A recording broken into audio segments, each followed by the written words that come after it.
Hello friends, welcome back to my new video.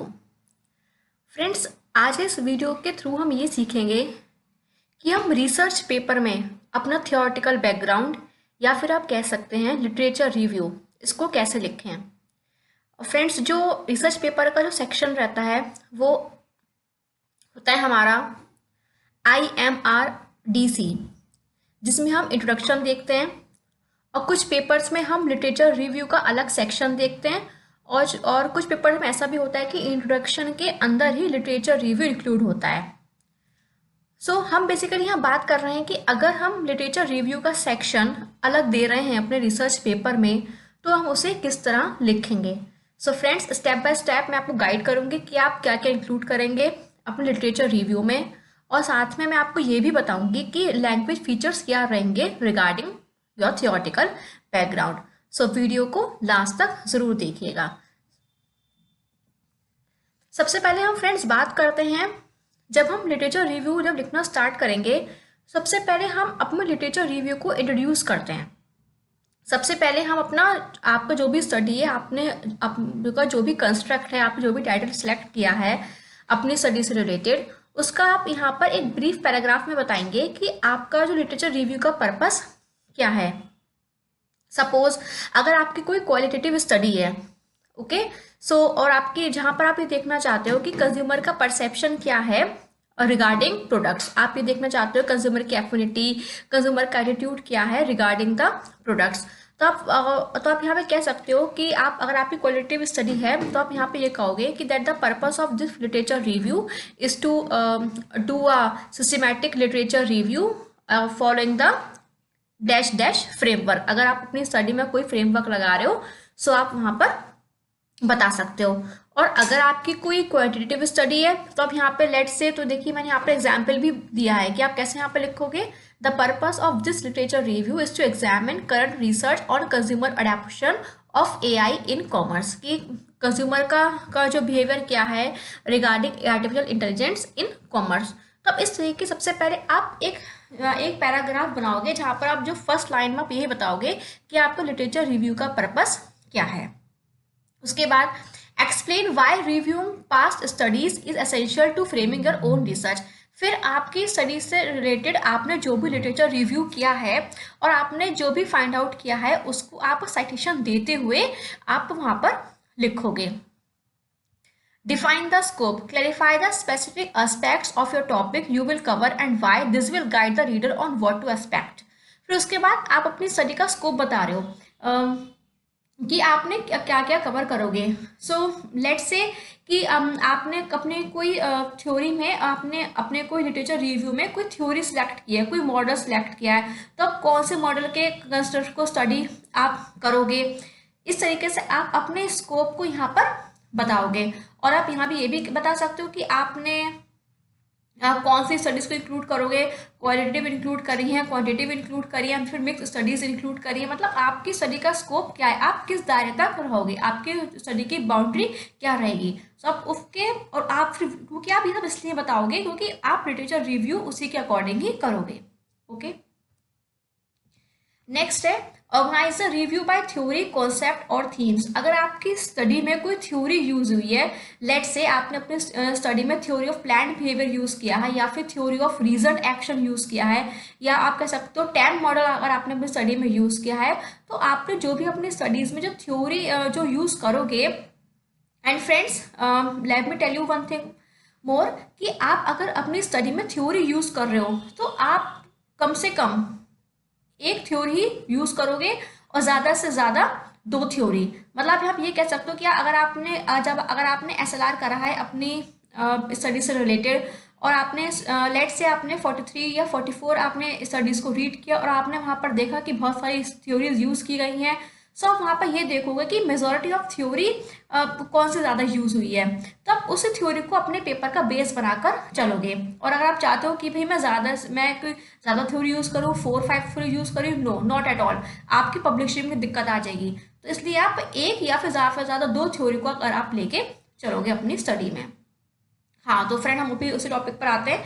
तो मैं आपको बता रही थी कि फिर आप क्या करोगे कि आप जो अपनी आपकी स्टडी से रिलेटेड जो थ्योरी है, कॉन्सेप्ट है या फिर कॉन्सेप्चुअल फ्रेमवर्क आप अपनी स्टडी में यूज़ कर रहे हो उसके बारे में बताओगे। आइडेंटिफाई की थीम्स और थ्योरी, आपने अपने यहाँ पर थ्योरी के बारे में बता दिया। फिर थीमेटिक सब सेक्शंस, फिर अगर आपकी थ्योरीज में सब कंस्ट्रक्ट्स हैं या आप कह सकते हो सेक्शंस हैं, जैसे कि मैंने आपको बताया थ्योरी ऑफ प्लान्ड बिहेवियर के बारे में। अब थ्योरी ऑफ प्लान्ड बिहेवियर जो है उसमें तीन सब सेक्शंस में हम पढ़ते हैं। सबसे पहले हम देखते हैं वहाँ पे कंज्यूमर का परसेप्शन, कंज्यूमर का एटीट्यूड, सब्जेक्टिव नॉर्म्स देखते हैं। इस तरीके से हम उस सेक्शंस को पढ़ते हैं।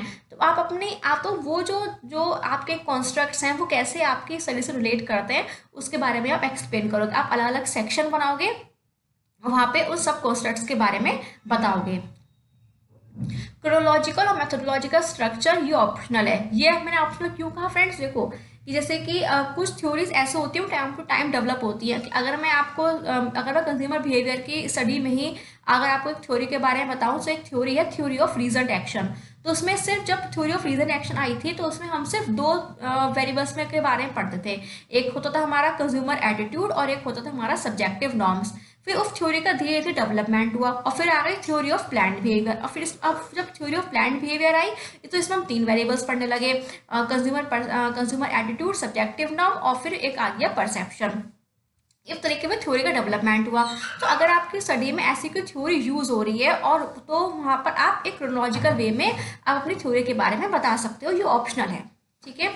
फिर कैन शो थ्योरेटिकल फ्रेमवर्क, फिर आप अपनी स्टडी में एक अगर आपने कोई फ्रेमवर्क यूज कर रहे हो, जैसे मैंने आपको क्या बताया फ्रेंड्स कि अगर आप कोई क्वांटिटेटिव स्टडी कर रहे हो, सो अगर आप कोई भी रिसर्च पेपर पब्लिश कर रहे हो और वहाँ पर आपने जहाँ पर आप एक स्टैटिस्टिकल सॉफ्टवेयर को एनालाइज करोगे, सो फ्रेंड्स आपको किसी थ्योरी को बेस बनाना होता है कि और वहाँ पर आप ये बताते हो कि वो थ्योरी आपकी स्टडी से कैसे रिलेटेड है। तो वहाँ पर एक कॉन्सेप्चुअल फ्रेमवर्क आप तैयार करते हो। तो वहाँ पर आप अपने एक फ्रेमवर्क को दिखाओगे, ठीक है। कि लेट्स से फ्रेंड्स कि आप अपनी स्टडी में एक टैम मॉडल यूज कर रहे हो, ठीक है। टैम मॉडल तो ये तो यूनिवर्सल अलग स्टडीज में यूज होता है। सो आप देखना चाहते हो कि आपकी जो एआई बेस्ड प्रोडक्ट्स जो आजकल आ रहे हैं, तो वहाँ पर आप कंज्यूमर बिहेवियर को एनालाइज करना चाहते हो। तो उस कंज्यूमर बिहेवियर में टैम मॉडल का क्या रोल है, तो उसको आप अपनी स्टडी के अकॉर्डिंग उसको क्या करोगे, अडेप्ट करोगे। कि जैसे कि परसीव यूजफुलनेस है, तो परसीव यूजफुलनेस का एआई में क्या रोल है, ठीक है। और इस तरीके से आप जो भी वेरिएबल्स हैं उनको अपने स्टडी के अकॉर्डिंग अडेप्ट करोगे, अडॉप्ट नहीं अडेप्ट करोगे और उसको फिर आप एक फ्रेमवर्क बनाओगे। अंडरस्टैंड फ्रेंड्स मैंने यहाँ पर वर्ड यूज करा अडेप्ट। ऐसा क्यों, क्योंकि हम जो है हमारे जो वेरिएबल्स हैं जो थ्योरी में, उसको आप अपने स्टडी के अकॉर्डिंग उसको यूज करोगे, इसलिए मैंने यहाँ पर वर्ड यूज करा है अडेप्ट, ओके। फिर हम थर्ड हमारा आता है summarise, analyse and synthesise the literature. फिर जो भी आप अपने जो भी आपने एग्जिस्टिंग लिटरेचर जो भी आप पढ़ रहे हो अपनी स्टडी से रिलेटेड, तो वहाँ पे जो की पॉइंट्स होंगे उसको आप समराइज करोगे और जैसे कि आप बताओगे, ब्रीफली प्रेजेंट करोगे मेन फाइंडिंग थ्योरीज आपने जो भी स्टडी में पाई। आप इन्फॉर्मेशन बताओगे कि इस स्टडी मैंने ये सब पढ़ा। वो रिसर्च को एनालाइज करोगे, बता सकते हो आप go beyond simple summarisation by citing the, अगर आपकी स्टडी में कोई नेगेटिव एस्पेक्ट है उसके बारे में बता सकते हो, कोई स्ट्रेंथ, वीकनेस, मेथोडोलॉजी, लिमिटेशंस के बारे में बता सकते हो। और यहाँ पर आप ये भी बताओगे साथ साथ कि आपने क्या रिसर्च गैप फाइंड आउट किया, ठीक है। तो मेंशन एनी कंट्रडिक्शन और गैप्स इन द लिटरेचर, तो रिसर्च गैप का भी आप लिटरेचर रिव्यू में एक सब सेक्शन बना के दिखा सकते हो। Synthesise to show connections, compare studies to show how they align और डिफर, मतलब अगर आप यहाँ पे कंट्रास्ट ट्रांजिशंस का यूज करोगे, अलाइक, कन्वर्सली, ठीक है। इस तरीके से आप यहाँ पर ट्रांजिशंस को यूज करते हुए चलोगे वेरियस स्टडीज को बताने के लिए। नेक्स्ट है friends identify gaps in the literature. जैसे कि मैंने आपको पहले बताया था, अभी प्रीवियस स्लाइड में बताया कि फिर आप क्या करोगे, आपने जो भी आप सबसे पहले तो आप बता रहे हो कि आपने क्या क्या लिटरेचर रिव्यू किया, फिर जो गैप्स आपने मिला उसके बारे में बता रहे हो। तो यहाँ पर वही सेम पॉइंट है, यहाँ बताया है कि point out what has been underexplored और नीड्स फर्दर इन्वेस्टिगेशन। फिर आप यहाँ बता रहे हो कि आपने जो पढ़ा है उसमें आपने क्या रिसर्च गैप फाइंड आउट किया और क्या कौन सी चीज़ है जो अभी तक जिसको स्टडी नहीं की गई है आप उसके बारे में बता रहे हो। यहाँ आप गैप्स बताओगे, इंक्लूड अनएक्सप्लोर्ड वेरिएबल्स कौन सा जिनका भी स्टडी नहीं की गई है, और कौन सी मेथोडोलॉजी है जिसको अभी तक यूज़ नहीं किया गया है, ज्योग्राफिक एरिया या फिर डेमोग्राफिक कवरेज के बारे में भी आप बताओगे। Explain how these gaps create an opportunity for your study to make a new contribution. फिर आप यहाँ पर ये बताओगे कि जो गैप्स है कैसे मतलब एक अपॉर्चुनिटी है कि आप कौन सा क्या नोबल चीज़ दे रहे हो एक साइंटिफिक अपने एरिया में, सोसाइटी में, तो इस चीज़ के बारे में आप यहाँ पर बताओगे। Transition to your research. अब फ्रेंड्स क्या करोगे, अब आपने तो अपना लिटरेचर रिव्यू कर लिया, आपने वेरिएबल्स के बारे में बता दिया, आपने फ्रेमवर्क के बारे में बता दी। अब आप यहाँ पे ये बताओगे कि अब जो आपने गैप्स फाइंड आउट करे हैं उसको आप कैसे फुलफिल करोगे, और आपने अपने वेरिएबल्स को देखते हुए हाइपोथेसिस और रिसर्च क्वेश्चंस को कैसे जनरेट करोगे, आप अपनी स्टडी में उसे कैसे फिट करोगे। तो conclude the literature review by summarising the major findings and gaps. अब आप क्या कर रहे हो, लिटरेचर रिव्यू को यहाँ पर कंक्लूड कर रहे हो, बंद कर रहे हो, ठीक है, क्लोजिंग कर रहे हो by summarising the major findings and gaps, कि आपने अब जो गैप्स और फाइंड कर लिए अब मुझे क्या करना है, तो इस तरीके से लिटरेचर रिव्यू को बंद कर रहे हो। Explain how your research aims to fill these gaps और बिल्ड ऑन एग्जिस्टिंग नॉलेज। फिर यहाँ पर आप ये बताओगे कि आपका रिसर्च एम क्या है, आप कैसे इस गैप को फुलफिल करोगे। Lead into your research question और हाइपोथेसिस, और फिर आप क्या करोगे, हाइपोथेसिस और रिसर्च क्वेश्चन को साथ साथ में लिखते हुए चलोगे कि अब आपने ये गैप फाइंड आउट करा तो मेरे ये हाइपोथेसिस बन गए, या अगर आप हाइपोथेसिस नहीं दिखा रहे हो तो आप रिसर्च क्वेश्चन दिखा दो, ठीक है, तो आप ये रिसर्च तो आप वहाँ पर ये दिखाओगे। शोइंग, फिर आप यहाँ बता रहे हो showing how your study fits with in the existing body of work and addresses unmet needs in the field. जहाँ पर आप बता रहे हो कि ये आप कुछ हाइपोथेसिस है कैसे मतलब एग्जिस्टिंग जो काम हो जो उसमें कैसे फिट करना है, और आप अब जो नया है उसको क्या देने वाले हो, ठीक है। इस तरीके से आप अपने क्या करा, अपनी स्टडी को फिट करा एक रिसर्च क्वेश्चन या हाइपोथेसिस को लिखकर, ठीक है फ्रेंड्स। अब हम बात करते हैं लैंग्वेज फीचर्स के। तो जो भी मैंने प्रीवियस स्लाइड्स में आपको एक्सप्लेन किया, तो उसको बताने के लिए आप कौन सी लैंग्वेज का यूज़ करोगे। तो अगर आप एग्जिस्टिंग लिटरेचर वर्क के बारे में बता रहे हो कि मतलब जो भी आपने जो स्टडी पढ़ी हैं उनकी फाइंडिंग्स के बारे में बता रहे हो, ये बता रहे हो कि क्या क्या काम हो चुका है प्रीवियसली, क्या क्या हो चुका है, तो ये सब बताने के लिए आप यूज़ करोगे पास्ट टेंस या फिर पास्ट परफेक्ट टेंस का। और साथ साथ आप क्या करोगे, प्रॉपर साइटेशन देते हुए चलोगे। मैंने साइटेशन कैसे देते हैं, पैरेंथेसिस या फिर नैरेटिव, मैंने इसकी वीडियो ऑलरेडी अपलोड कर चुकी हूँ अपने चैनल पर, नहीं देखी हो तो देख लेना, लिंक मैं शेयर कर दूंगी। सेकंड है हाइपोथेसिस और research questions relating to your study. फिर जो भी आपने हाइपोथेसिस या रिसर्च क्वेश्चन बनाए हैं, डेवलप करे हैं, उसको बताने के लिए आप क्या यूज करोगे, सिंपल प्रेजेंट टेंस का। लास्ट है एक्सप्लेनिंग ऑफ कंस्ट्रक्ट्स और sub constructs relating to your study. आपने अपने फ्रेमवर्क के अकॉर्डिंग जो भी कंस्ट्रक्ट्स फॉर्म किए या फिर सब कंस्ट्रक्ट्स बनाए, मैंने बताया था ना कि आप फ्रेमवर्क एक थ्योरी यूज करोगे, तो थ्योरी में जितने भी सबसेक्शंस हैं उनको बताने के लिए आप यूज करोगे सिंपल प्रेजेंट टेंस या फिर प्रेजेंट कॉन्टिन्यूअस टेंस का। सो फ्रेंड्स, इस तरीके से आप एक प्रॉपर लिटरेचर रिव्यू लिख पाओगे जो मैंने आपको फॉर्मेट बताया है। फ्रेंड्स, अभी मैं आपको ये भी दिखाऊंगी, कुछ जो अच्छे पेपर्स हैं वो इसी फॉर्मेट का यूज़ करते हैं, यही लैंग्वेज फीचर्स रहते हैं उनका। सो मैं आपको दिखाती हूँ।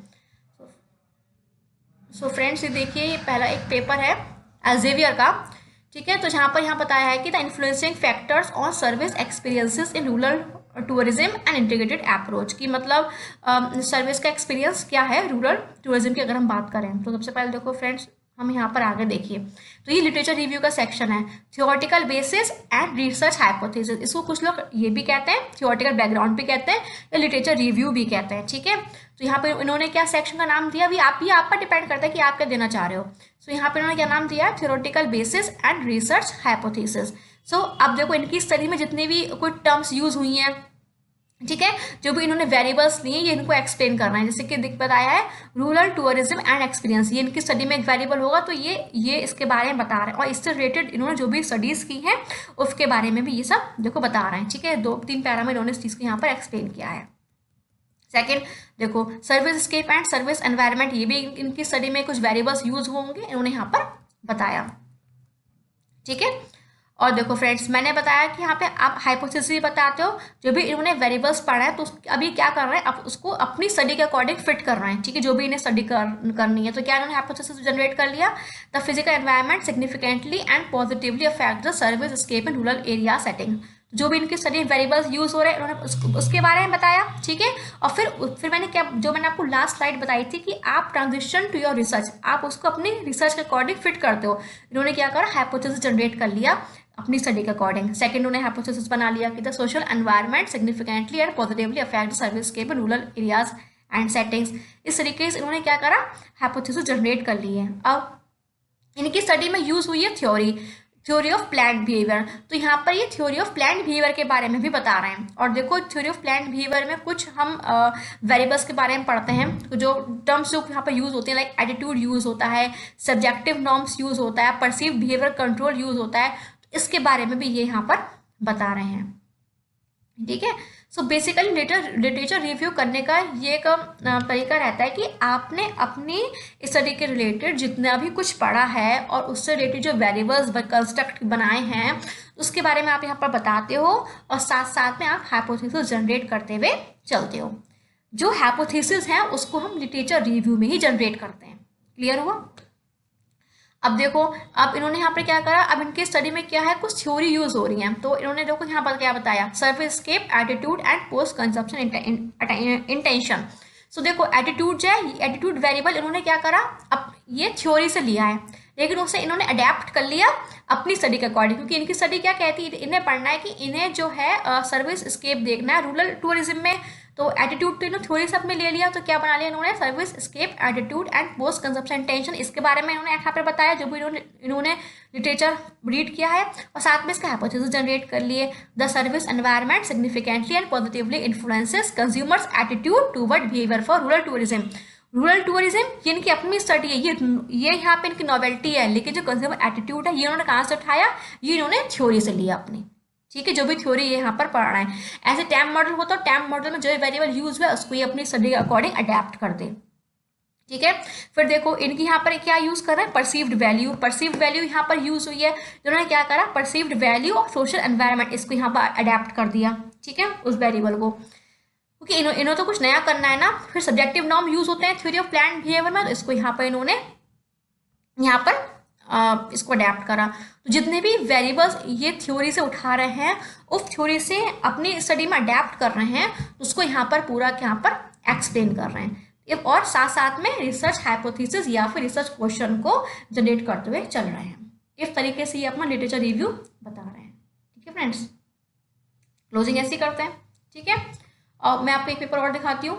ये देखो, एक पेपर है, ये लिया है एमराल्ड से, कुछ अच्छे पेपर मिल जाते हैं, ये भी एक पब्लिशर है एमराल्ड। तो देखो यहाँ पे एक स्टडी हुई है, तो social media marketing strategies and its implementation in promoting handicrafts products, a study with special reference to eastern India. तो ये एक क्वांटिटेटिव स्टडी हुई है, जहाँ पर ये देख रहे हैं कि मतलब सोशल मीडिया का क्या रोल है हैंडीक्राफ्ट्स को प्रमोट करने के लिए, ठीक है, सोशल मीडिया मार्केटिंग में। अब देखो फ्रेंड्स, अब सोशल मीडिया मार्केटिंग के में हम यूज़ करते हैं, तो ज़्यादातर जो यूज़ होता है वो यूज़ होता है, एक थ्योरी यूज़ होती है टैम मॉडल, ठीक है, technology acceptance model. Time model यहाँ पर यूज होता है। अब देखो, अब इनकी जो स्टडीज में जो कौन कौन से जो वेरिएबल्स यूज हो रहे हैं, क्योंकि इनकी स्टडी क्या है, सोशल मीडिया मार्केटिंग से रिलेटेड है, कहाँ पे, हैंडीक्राफ्ट प्रोडक्ट्स के लिए। तो पहले ही क्या कर रहे हैं, अपनी स्टडी से रिलेटेड जितने वेरिएबल्स हैं ये उसके बारे में बता रहे हैं। सबसे पहले ये एक्सप्लेन कर रहे हैं सोशल मीडिया मार्केटिंग एक्टिविटीज। पहले ये बता रहे हैं कि सोशल मीडिया मार्केटिंग एक्टिविटीज क्या है, और इससे रिलेटेड इन्होंने जितना भी लिटरेचर पढ़ा होगा ये उसके बारे में बताएंगे, ठीक है, इन्होंने यहाँ पे एक्सप्लेन कर दिया। उसके बाद social media marketing in the handicraft industry. अब सोशल मीडिया मार्केटिंग का रोल हैंडीक्राफ्ट इंडस्ट्री में क्या, ये दूसरा वेरिएबल इनकी स्टडी में आ रहा है, यहाँ पे यूज करेंगे ये। सो इन्होंने यहाँ पे इसके बारे में एक्सप्लेन करा। देखो यहाँ पर बेसिकली इन्होंने देखो ये directly social media marketing in the handicraft industry इसके बारे में डायरेक्टली बता सकते थे, लेकिन सबसे पहले इन्होंने क्या बताया, सोशल मीडिया मार्केटिंग। क्यों बताया कि अगर इनकी स्टडी, इनके रिसर्च पेपर को कोई ऐसा रीडर आ रहा है पढ़ने जो मतलब अवेयर नहीं है टर्म्स के बारे में, तो वो कहाँ भागेगा इन टर्म्स को पढ़ने के लिए। तो बेसिकली वो जितनी भी टर्म्स इनकी स्टडी में यूज हो रही हैं, जो इनकी फील्ड से रिलेटेड नहीं है, और जो रीडर पढ़ेगा वो नहीं जानता इन टर्म्स के बारे में, तो यहाँ पर ये लिटरेचर रिव्यू में का बेसिकली रोल यही होता है कि उन टर्म्स के बारे में बताना, उन वेरिएबल्स या फिर कंस्ट्रक्ट्स के बारे में बताना, वो कौन सा फ्रेमवर्क जो यूज़ कर रहे हैं, कैसे अडेप्ट कर रहे हैं, उन सब चीज़ों के बारे में बताना। ठीक है, सोशल मीडिया इनके बारे में बताते हैं, social media marketing in the handicraft industry, इसके बारे में बता दिया। फिर देखो फ्रेंड्स, अब देखो कंस्ट्रक्ट यूज और से उन्होंने बता दिया। अब theoretical background of social media marketing activities with brand equity construct, इसका जो थियोरेटिकल बैकग्राउंड जो है ब्रांड इक्विटी को लेकर, उसके बारे में बता रहे हैं। अब जो देखो जो इन्होंने यहाँ थियोरेटिकल बैकग्राउंड है ब्रांड इक्विटी से रिलेटेड, जो ब्रांड जिसमें हम ब्रांड अवेयरनेस के बारे में पढ़ते हैं, सब सेक्शंस यूज और मैं पढ़ा था थीमेटिक सब सेक्शंस, अगर आपकी स्टडी में कुछ आ रहे हैं उसके तो ब्रांड अवेयरनेस के बारे में बताया है। ठीक है, और देखो फ्रेंड्स यहाँ पे इन्होंने क्या करा, जो आपकी स्टडी से रिलेटेड, जो इनकी स्टडी से रिलेटेड जो हाइपोथेसिस जनरेट हुए हैं इनको इस थ्योरी को पढ़कर, तो उससे ये बनाते हैं, ये थ्योरी इन्होंने ये हाइपोथेसिस भी जनरेट कर लिए। ब्रांड इमेज एक अलग एक कंसेप्ट इनको मिला है, उससे ये इनकी स्टडी में कैसा रोल कर रहा है रिलेटेड, देखो इन्होंने यहाँ पे हाइपोथेसिस बना ली है। ब्रांड इक्विटी है, इसके बारे में हमने फ्रेंड्स मार्केटिंग में पढ़ते हैं, जब हम मार्केटिंग पढ़ते हैं वहाँ पर पढ़ते हैं brand equity, brand awareness, brand loyalty सबके बारे में पढ़ते हैं। बस इन्होंने क्या करा यहाँ पे कि इनकी स्टडी में कैसे रोल करेंगे, तो इन्होंने ये क्या करा, उन वेरिएबल्स को अपनी स्टडी के अकॉर्डिंग अडेप्ट कर लिया। ठीक है, बस ये करा है, कुछ नहीं है। परचेज इंटेंशन के बारे में बता दिया, और फिर यहाँ पर इन्होंने यहाँ पर हाइपोथेसिस से बंद कर दिया।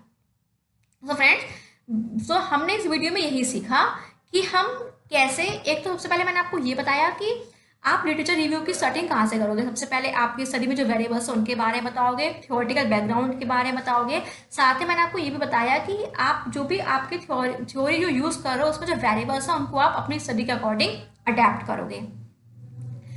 और लैंग्वेज, और लास्ट से मैंने आपको लैंग्वेज फीचर्स के बारे में बताया। सो फ्रेंड्स, अगर आपको ये वीडियो पसंद आई हो सो प्लीज़ इसको लाइक करें और चैनल को सब्सक्राइब करें, और फ्रेंड्स ज़्यादा से ज़्यादा शेयर करें कि जिससे ये जो ये कंटेंट है लोगों तक पहुँचे। Thank you.